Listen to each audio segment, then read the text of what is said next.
Bienvenue à tous sur Verset Hebdo épisode 17. J'espère que vous allez bien. Aujourd'hui, nous allons explorer pourquoi, en tant qu'enfants de Dieu, nous devons nous efforcer de vivre de cette manière. Vivre selon ces principes nous aide non seulement à nous épanouir, mais aussi à répandre l'amour et la lumière de Dieu autour de nous. Développons chacun de ces aspects de manière plus simple pour mieux comprendre leur importance. Vivre avec intégrité et honnêteté.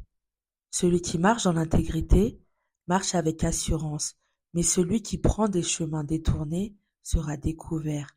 Proverbe 10, 9. Vivre avec intégrité et honnêteté, c'est faire ce qui est juste et dire la vérité. Même quand c'est difficile, en étant honnête et juste, nous gagnons la confiance et le respect des autres, ce qui nous permet de construire des relations solides et sincères. Pratiquer l'amour et la compassion. Aime ton prochain comme toi-même. Marc 12, 31. L'amour est au cœur de la foi chrétienne. Pratiquer l'amour et la compassion signifie traiter les autres avec gentillesse et aider ceux qui en ont besoin. Cela renforce les liens entre nous et crée une ambiance positive et solidaire. Promouvoir la justice et l'équité. Heureux ceux qui ont faim et soif de la justice, car ils seront rassasiés. Matthieu 5, 6. Promouvoir la justice et l'équité signifie défendre les droits des personnes maltraitées et travailler pour un monde plus juste. Cela aide à créer un environnement où chacun peut s'épanouir et se sentir valorisé. Se concentrer sur ce qui est bon et juste, tout ce qui est vrai, tout ce qui est honorable, tout ce qui est juste,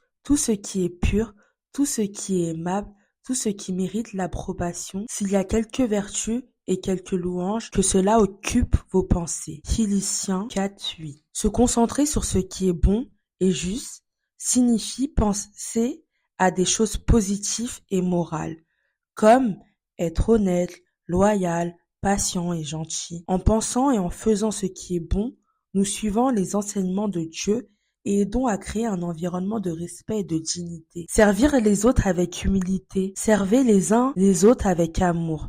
Galates 5, 13. Le service désintéressé est une marque de la foi chrétienne. Servir les autres avec humilité, c'est aider les gens sans attendre de récompense. Cela montre l'amour de Dieu en action et inspire les autres à faire de même, créant une communauté d'entraide et de soutien. Être un exemple vivant, que votre lumière brille ainsi devant les hommes, afin qu'ils voient vos bonnes œuvres et glorifient votre Père qui est dans les cieux. Matthieu 5, 16. Être un exemple vivant signifie que nos actions montrent ce en quoi nous croyons. En vivant d'une manière qui honore Dieu, nous inspirons les autres à suivre son chemin et à adopter une attitude positive dans la vie. Continuez à grandir spirituellement. Soyez transformés par le renouvellement de votre intelligence, afin que vous discerniez quelle est la volonté de Dieu, ce qui est bon, agréable et parfait. Romains 12, 2. Continuer à grandir spirituellement signifie toujours essayer de mieux comprendre Dieu et se rapprocher de lui. En apprenant et en grandissant dans notre foi, nous devenons de meilleures personnes et vivons une vie plus pleine de sens et de bienveillance. Posez-vous la question suivante. Comment pouvez-vous appliquer ces principes dans votre vie quotidienne pour mieux refléter l'amour de Dieu autour de vous? Merci d'avoir écouté cet épisode de Verset Hebdo. En attendant, je vous encourage à cultiver la bienveillance dans chaque aspect de votre vie en suivant ces principes.